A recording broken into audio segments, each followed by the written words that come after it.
Vamos começar com a nossa discussão lendo os textos da coletânea desse tema que fala dos obstáculos para a valorização da diversidade na língua portuguesa no Brasil. Olha só o que esse tema está propondo para a gente discutir o quanto que a diversidade no uso da língua, ou seja, a diversidade entre os falantes do português no Brasil, deveria ser mais valorizada, porém não é devido a uma série de problemas, devido a uma série de obstáculos dentro da sociedade. Então vamos lá. Texto 1, Preconceito Linguístico, texto do autor, do linguista Marcos Banho, professor da Universidade de Brasília. Esse é um dos grandes estudiosos desse tema e é quem basicamente propôs atualmente para a nossa sociedade essa discussão sobre preconceito linguístico, sobre a importância da diversidade. Então, é uma referência que com certeza vale a pena você incorporar no seu repertório. O termo preconceito designa uma atitude prévia que assumimos diante de uma pessoa ou de um grupo social, antes de interagirmos com ela ou de conhecê-la. Uma atitude que, embora individual, reflete as ideias que circulam na sociedade e na cultura em que vivemos.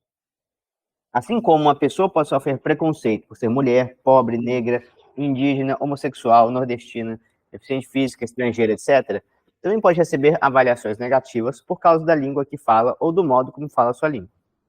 O preconceito linguístico resulta da comparação indevida entre o modelo idealizado de língua que se apresenta nas gramáticas normativas e nos dicionários e os modos de falar reais das pessoas que vivem na sociedade, modos de falar que são muitos e bem diferentes entre si.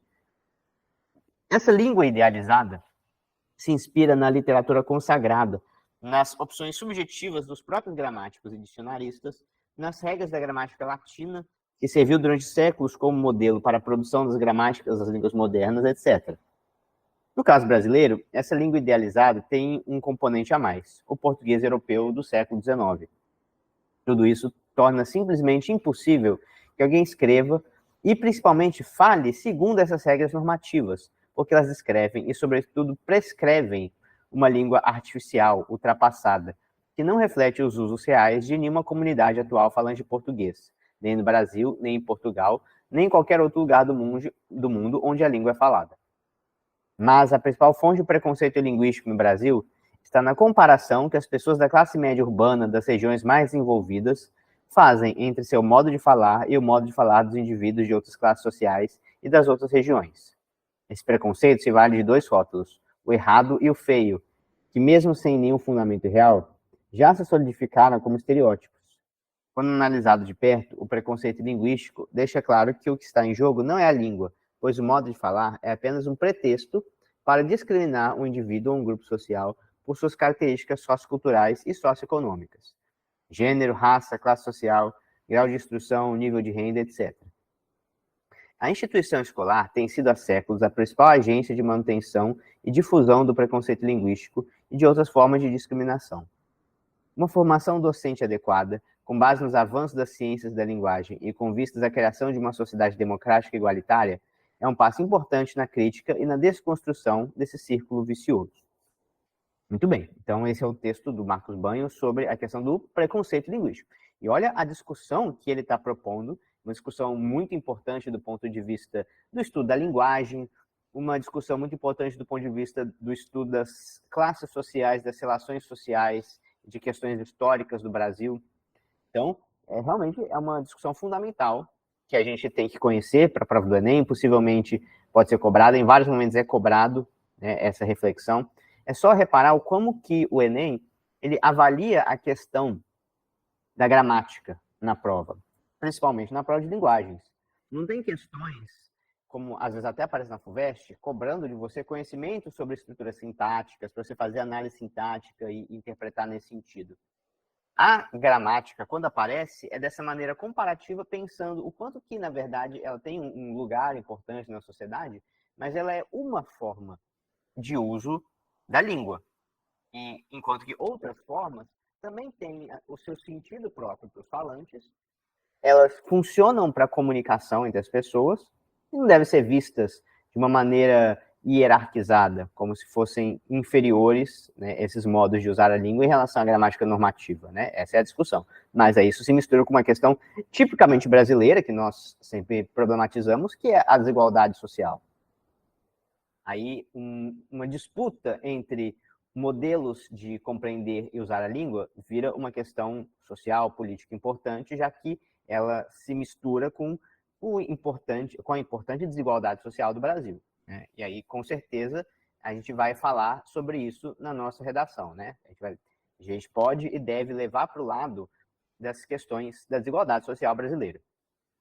Bem, texto 2, então. O sotaque no telejornalismo. Padrão ou preconceito? No telejornalismo, a sociedade... Opa.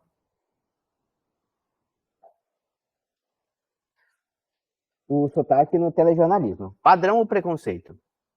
No telejornalismo, a sociedade é colocada sob uma padronização e a população que não adota essa linha é fortemente marginalizada e excluída.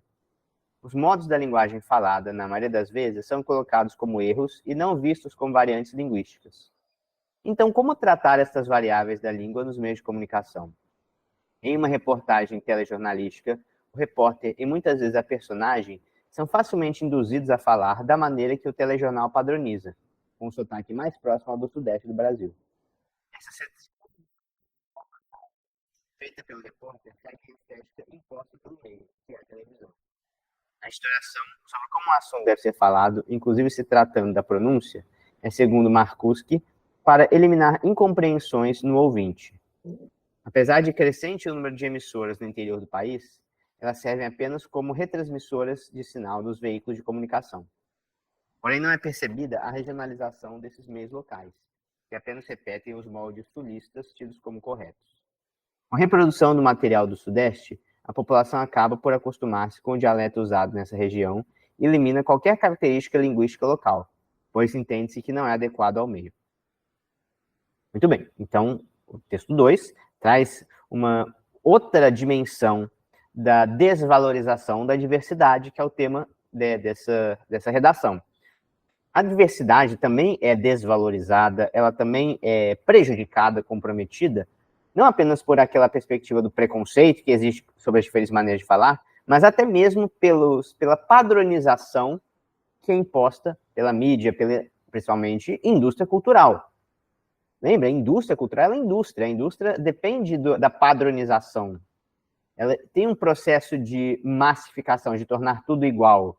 Até por uma questão econômica, uma questão de poupar recursos e maximizar os lucros, né? E a indústria cultural é a indústria também, gerando um efeito de massificação daquela visão que é exposta, daquela maneira de falar que é exposta, daquela linguagem que está sendo usada na transmissão. Então, isso acaba sendo um problema social importante no Brasil. A gente tem as grandes empresas de telecomunicação, todas elas do sudeste do Brasil, do Rio de Janeiro, de São Paulo, e a maneira de falar, que é típica desses lugares, acaba sendo veiculada como aquela oficial, aquela correta, relacionada com os noticiários, com o entretenimento, com as novelas, prejudicando as características locais, a cultura local em vários sentidos, mas também no sentido do uso da língua, o que se torna também um problema importante se a gente pensa na importância da diversidade na língua. Muito bem. Então, esses são os textos que nós vamos utilizar para a discussão. Eles estão disponíveis no Google Classroom para vocês relerem na hora de fazer o tema. Vamos ver os repertórios que a gente pode usar sobre isso. Bem,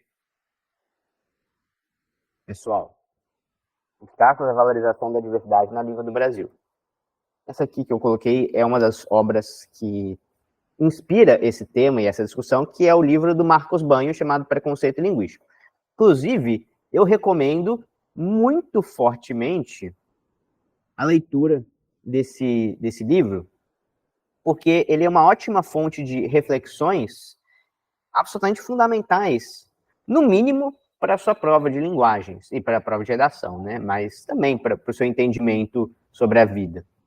O preconceito linguístico é algo que é absolutamente naturalizado em nosso meio, né? E, na verdade, quanto mais existe assim, um aumento da escolaridade em um determinado meio social e um aumento da renda também, mais aumenta esse preconceito linguístico, no lugar de trazer uma perspectiva crítica sobre o seu lugar na sociedade. A gente tem um país fortemente racista, fortemente elitista, fortemente regionalista também, né?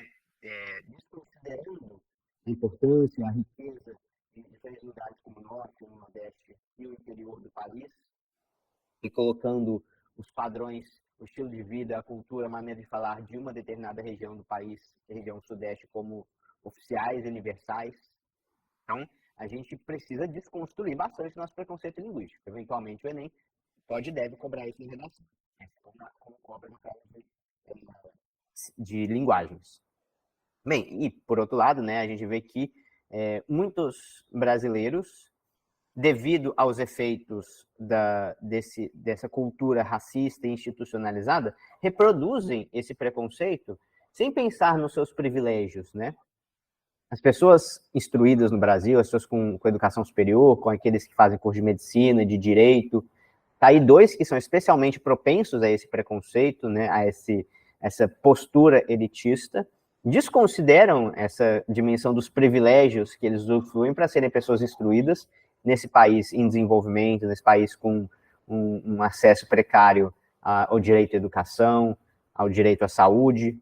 Então, a gente precisa ter, em primeiro lugar, para nós mesmos, um ponto de vista crítico sobre a questão do nosso uso da linguagem, do nosso lugar na sociedade, né? Antes de tudo, pessoal, esse tema, ele traz uma palavra, um conceito que eu acho que a gente ainda não enfatizou ainda o suficiente o quanto que ele é importante para a redação. Assim, isso, na verdade, acho que nem precisava de repertório para constatar o quanto que a diversidade é fundamental para a democracia, o quanto que a democracia depende da diversidade. Basta pensar nas diferentes tentativas ao longo da história de regimes autoritários diversos tentarem suprimir a diversidade junto com sua tentativa de suprimir a democracia. Então, são dois conceitos que andam muito juntos, e isso deve ser incorporado no repertório de vocês. Eu trouxe uma citação rápida aqui para embasar esse raciocínio, que é de um cientista político importante, o Robert Dahl. Ele é autor do conceito de poliarquia. Com poliarquia, ele enfatiza a importância de que uma sociedade livre, uma sociedade que a gente poderia chamar de democrática, ela tenha diferentes polos de poder sendo valorizados e sendo respeitados, em que o poder esteja bem distribuído e bastante equilibrado em meio à sociedade, para se contrapor ao autoritarismo, para se contrapor ao pensamento único, à ideologia única, que são todos eles aspectos prejudiciais à democracia. E aí diz Robert Dahl que a diversidade, assim como a liberdade, é fundamental para a democracia. Então, a gente está sempre tentando defender a democracia com as nossas teses, né, com os nossos pontos de vista desenvolvidos na redação, nas diferentes maneiras. A gente já falou que a democracia ela é liberdade, igualdade e participação. Já falamos que a democracia ela depende de um espaço público sólido para que haja liberdade de manifestação e de posicionamento e de circulação de todos os cidadãos. A gente já falou que a liberdade depende dos direitos fundamentais.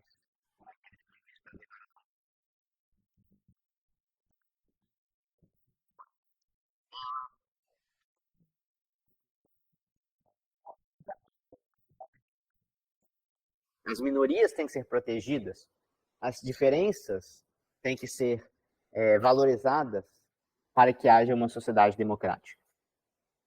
Muito bem.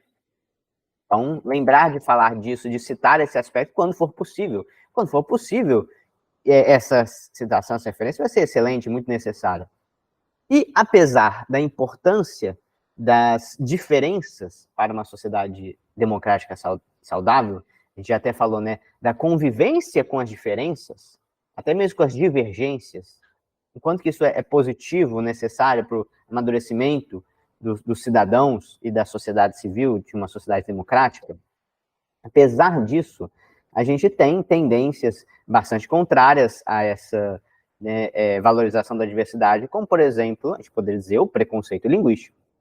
O que é o preconceito linguístico? É aquela tentativa de desconsiderar, de desvalorizar, de ridicularizar as pessoas que usam a língua de uma maneira diferente daquela padronizada pela indústria cultural ou mesmo pelos dicionários, pelas gramáticas, pela gramática normativa, que nós já tentamos desconstruir algumas vezes ao longo do nosso curso, falando o quanto que essa normatividade da gramática, ela acaba impondo, muitas vezes, uma versão parcial da língua. Então,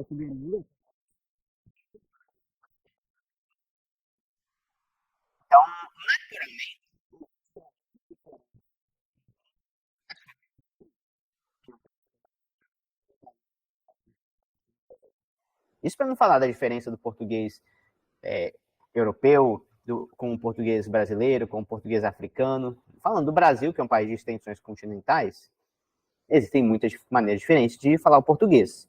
E, além disso, existe uma grande diferença de status social atribuído ao uso das variantes do português.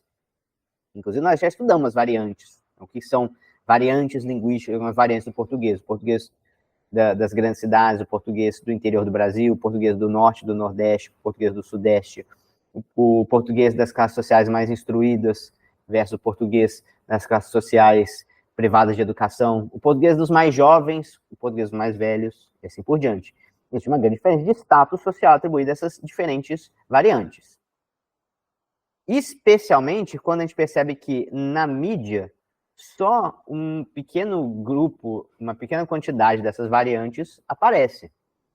Então a gente poderia até dizer o quanto que a novela da Globo e o Jornal Nacional não contribuíram para uma homogeneização do uso do português, já que aquele era o modelo de uso da língua que ficou sendo exposto como o, digamos, oficial. Levando a maneira de falar, que na verdade não é mais certa, nem é melhor, mais bonita, nem nada desse tipo, em relação às outras formas do português do Brasil. Mas é aquela forma falada pelas classes sociais mais ricas do Sudeste, principalmente de São Paulo e Rio de Janeiro. É aquela que está na televisão, é aquela que é considerada padrão e oficial. E a gente tem a norma culta da gramática, que é valorizada. Isso aqui, atenção, pessoal, isso aqui é bastante importante. A defesa do Marcos Banho sobre a sua tese, né? Não é assim uma coisa, não entenda como assim uma verdade universal, é um ponto de vista, com certeza, mas é um ponto de vista que traz uma discussão muito importante. Segundo Marcos Banho, a gramática só é considerada tudo isso que é hoje, a gramática normativa, ela é tão valorizada e colocada em um pedestal, porque aquele modelo de fala, ele está próximo da cultura das elites urbanas, aquela classe média e classe média alta e classe alta mais rica de raça branca do país, enquanto que a maior parte da população brasileira, principalmente a população do interior, do norte e do nordeste, as pessoas negras, fala de uma maneira que acabou sendo desvalorizada no convívio social.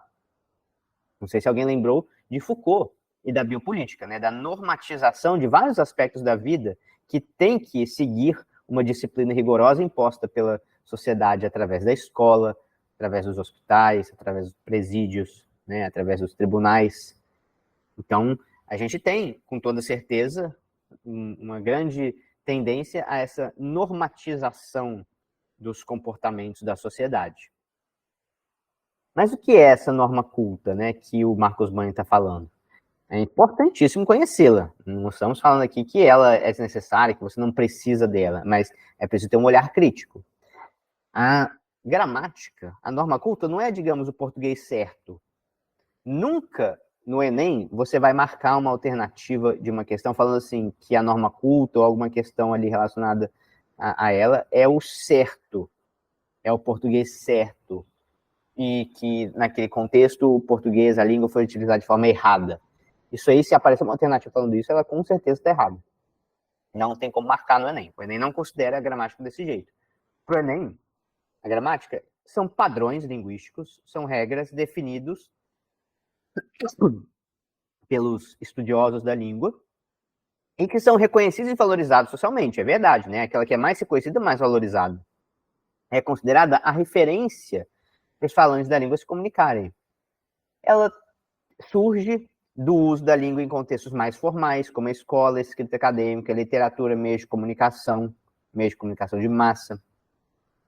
Atenção, olha só como até agora eu defini a norma culta, não falei nada de certo, correto, né, é a única possível, nada disso, né? E não quer dizer que seja assim, mais uma e seja equivalente às outras. Não, a gente está falando, é a mais reconhecida e valorizada socialmente, tanto que é aquela que é exigida nos vestibulares, é aquela que é exigida em contextos formais de uso da língua, como na escola, na universidade, né? Mas o Enem considera, a linguística considera, por isso o Enem considera, que a norma culta ela é uma variante com um contexto determinado de uso, que são esses contextos que nós escrevemos agora. São os contextos próprios para o uso da norma culta. Quer dizer que ela é universal, a única certa? Não. Ela tem um contexto de uso também. Talvez um contexto mais amplo de uso do que outras formas, né? Que, por exemplo, já que, por exemplo, né, falar de maneira extremamente informal, como muitas vezes os jovens se comunicam com seus amigos, em um contexto formal como a universidade, pode ser inadequado aquele contexto. E olha essa frase do Marcos Banho. Uma receita de bolo não é um bolo. O molde de um vestido não é um vestido. Um mapa-mundi não é um mundo. E também a gramática, ela não é a língua. A gramática, atenção, né? Resumindo, a gramática é uma descrição parcial da língua. Ela corresponde parcialmente ao uso corrente da língua. Um uso extremamente importante, mas ela não é a língua. Ela não é a própria língua. E fora dela não é a língua sendo usada adequadamente, corretamente, né? Então, é preciso ter essa perspectiva crítica. Afinal de contas, as variantes linguísticas, sendo inclusive, né, a norma culta não deixa de ser uma variante linguística, todas elas têm o seu uso próprio, o seu contexto de uso adequado. E todas elas têm um valor próprio intrínseco para a comunicação entre as pessoas que usam. Se não tiver comunicação, não faria sentido usar. Em alguns lugares, talvez, em muitas situações, você usar o português formal de uma maneira sofisticada, elaborada, vai comprometer a comunicação. Então não vai ser eficiente, não vai ser adequado usar daquela maneira a língua. Afinal de contas, a forma de se comunicar varia de acordo com o contexto e com uma série de fatores. Por exemplo, a época, variações históricas. E é por isso que muitas vezes você acha chato ler uma obra, um romance romântico, um romance que utiliza uma linguagem que naquela época tinha um efeito diferente de quando ela lida atualmente hoje, né? Provavelmente quando Machado de Assis escreveu, daquela maneira como ele escrevia, ele se comunicava, fazia mais sentido, era mais próximo a maneira de usar a língua e do entendimento das pessoas da época do que da nossa, um século e tanto depois, né? Então existem essas variações históricas muito importantes. Nem mesmo a ortografia é a mesma. A gente nem consegue direito pegar um livro, por exemplo, do século XIX e ler do jeito que a gente lê hoje um romance, né? Essas mesmas obras em versões modernas. Porque a ortografia era muito diferente. Para a gente teria grandes dificuldades devido às várias reformas ortográficas que ocorreram ao longo desse tempo, para a gente entender esses livros. Quando você pega lá uma versão do Memórias Póstumas de Brás que você vai ler, não foi daquele jeito que foi publicado. Uma série de correções ortográficas foram feitas de acordo com essas mudanças. Isso está mudando constantemente. Bem, também, isso para falar das variações regionais, que são várias e infinitas quase no Brasil, variações sociais, variações profissionais, por exemplo, né, a linguagem dos médicos, a linguagem dos advogados, a linguagem dos pedreiros, a linguagem dos policiais. Cada um tem uma maneira própria de usar a língua que é relacionada com o seu contexto de trabalho, né? Temos, né, as mais diversas variantes de situação, que a gente chama de contexto, que a gente chama de variantes situacionais, variações etárias e assim por diante, muitas outras variantes, né? A gente tem, por exemplo, a não definição da linguagem.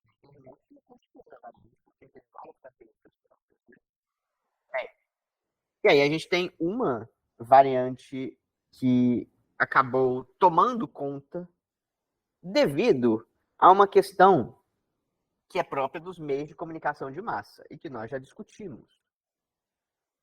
Os meios de comunicação de massa, por serem de massa, ou seja, terem milhões e milhões de receptores em comunicação com pouquíssimos, com um pequeno número de produtores de informação, gera um efeito de padronização e de exclusão das diferenças, da diversidade, né?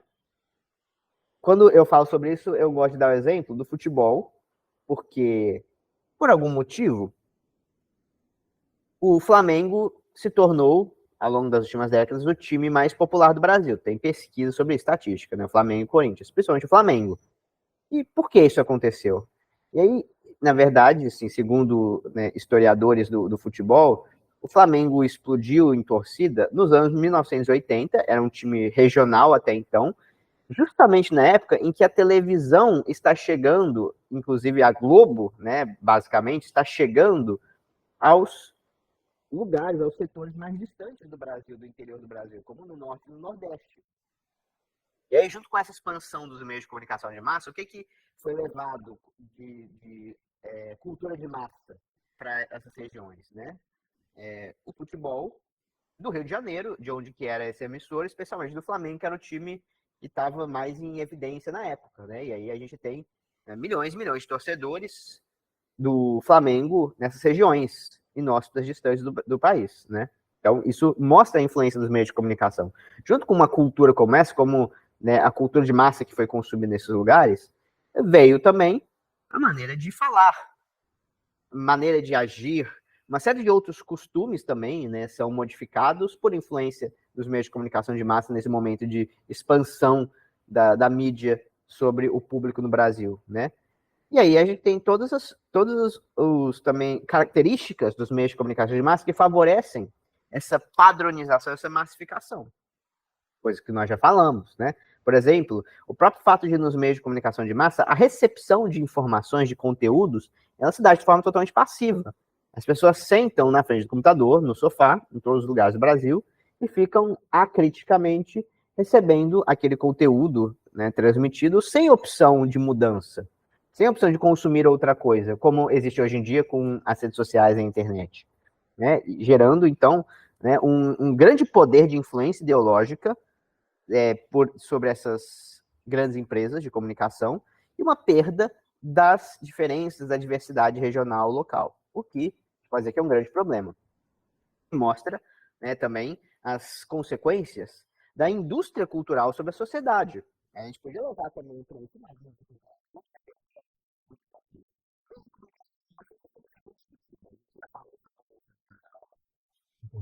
linguagens, você tem que saber responder as questões que falam desses conceitos, que eles vão aparecer, e outro repertório possível desses também é da indústria cultural de Adorno, da Escola de Frankfurt. A indústria cultural, ela produz cultura de massa, ela produz uma mercadoria cultural que tem como característica as, né, propriedades básicas das mercadorias produzidas pela indústria na sociedade capitalista.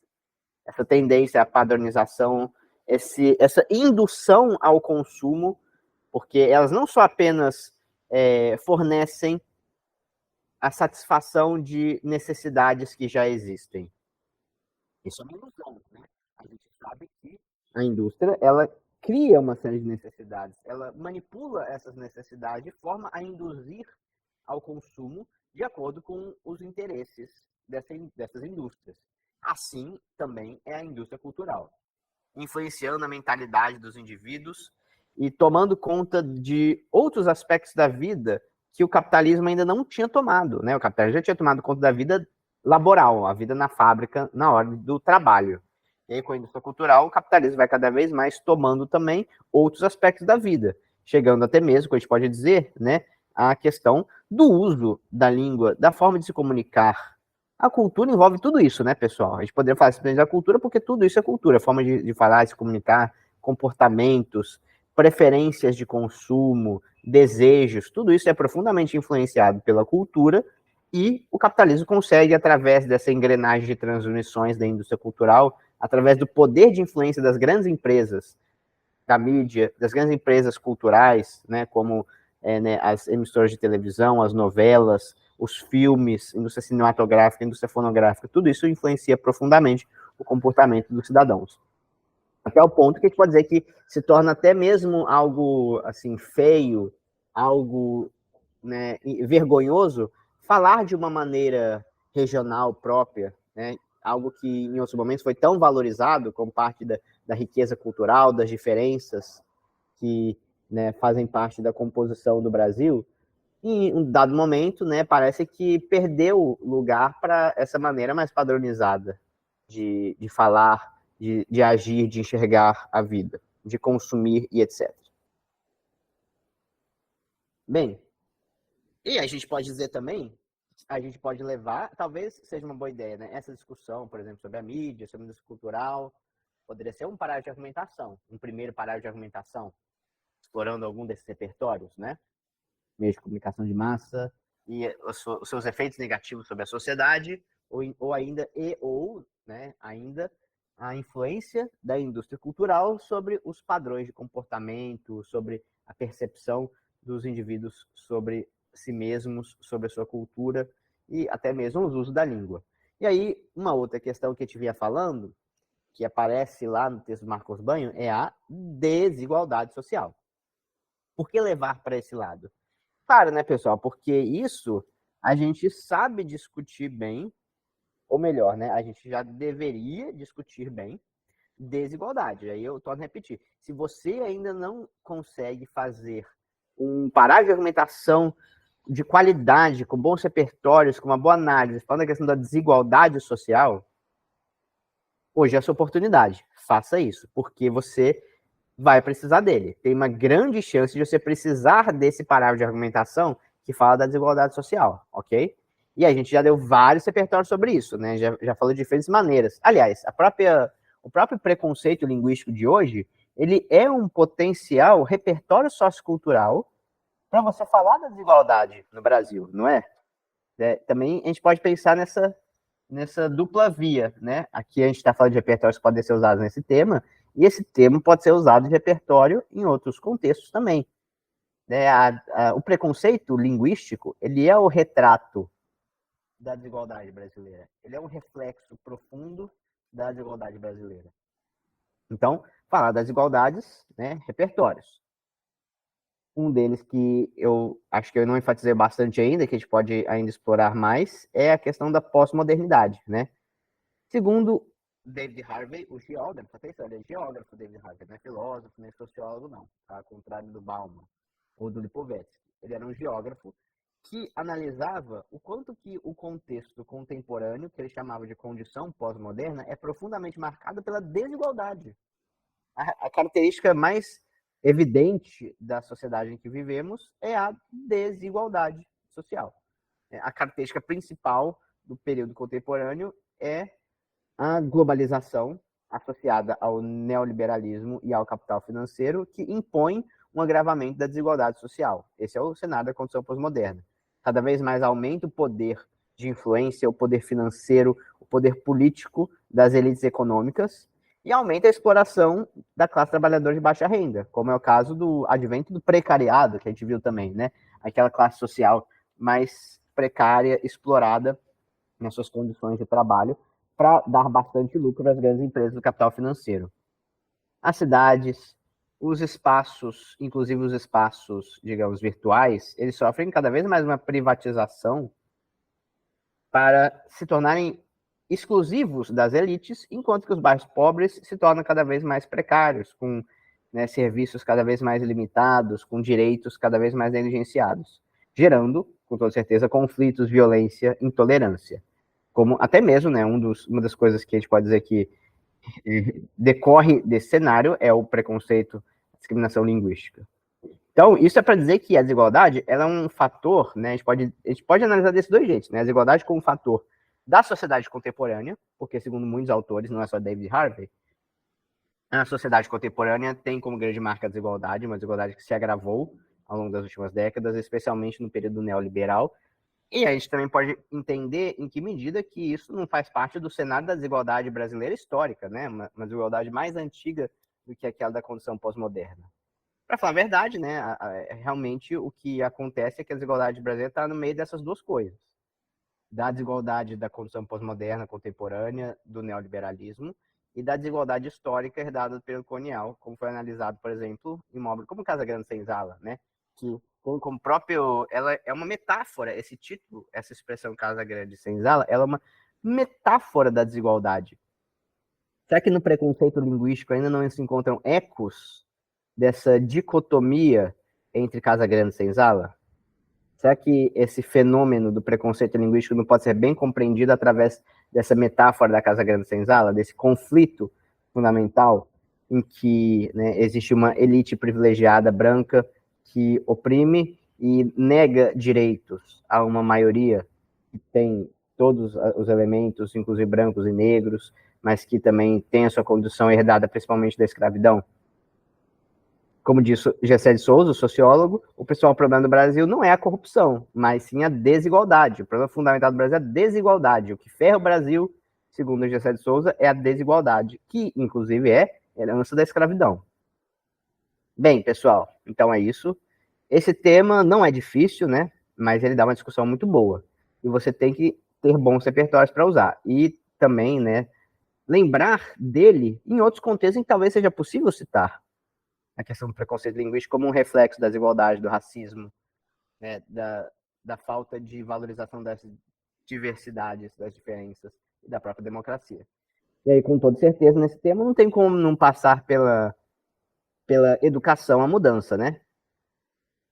Inclusive, eu considero que o próprio Enem, ele contribui, ele se esforça. Olha, você pode até citar isso na redação, porque não é uma coisa assim tão evidente, tão conhecida, mas o Enem, ele contribui, ou melhor, para a gente usar na nossa redação das provas, avaliações como o Enem, o Exame Nacional do Ensino Médio, são capazes de contribuir para valorizar a diversidade linguística ao mostrar uma perspectiva diferente sobre a norma culta e as variantes linguísticas, já que é possível, ao avaliar o aprendizado como é feito por essas provas, dar um peso diferente à gramática normativa, a essas normas, esses padrões que tentam ser impostos à língua, considerando também a importância de conhecer e compreender o contexto das outras variantes linguísticas, né?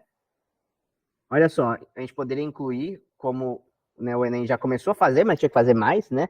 Incluir conteúdos relacionados à linguística e sociolinguística, né? Marcos Banha, sociolinguística, que é analisar a relação da sociedade com a língua. Olha que importante, né? Mudanças ao cobrar gramática normativa na própria, né? A gramática normativa da prova, apresentando a norma culta como uma variante socialmente valorizada. Olha isso, olha a diferença, pessoal. Entender a gramática normativa como uma variante socialmente valorizada. Ela é isso, né? Beleza. E a gente tem que conhecer porque a gente quer conhecer a variante mais valorizada socialmente. A gente quer também valorizar a nossa posição social, para isso a gente tem que usar a norma culta. Mas, ao mesmo tempo, desconstruindo a ideia do português correto, que a norma culta é o português correto e não uma variante socialmente valorizada, e que as outras formas de expressão, de comunicação, são o português errado. Através de mudanças também na própria escola, né, para isso ser incorporado, por exemplo, criando um ambiente de aprendizado ativo sobre relações sociais, sobre respeito às diferenças de identidade e cultura, até mesmo espaços organizados pelos estudantes, como espaços estudantis e grêmios, jornais acadêmicos, de forma a garantir a valorização da diversidade, fundamental para a democracia, o próprio combate às desigualdades, que também é necessário da democracia, lembrando que o objetivo lá da Constituição brasileira é o combate à desigualdade, considerando que ele é prioritário para combater para defender a democracia.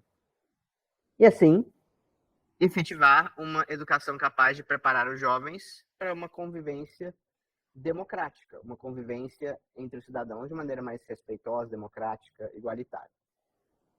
Então é isso, pessoal. Um tema importante que vocês precisam fazer e que merece estar entre os seus repertórios, né? Guarde os paredes de argumentação que você escrever em um tema como esse, porque são reflexões que podem aparecer em diferentes contextos. Bem, então vamos fazer um intervalinho de 5 minutinhos, pessoal, e aí já voltamos com a nossa aula de linguagens. Até daqui a pouco.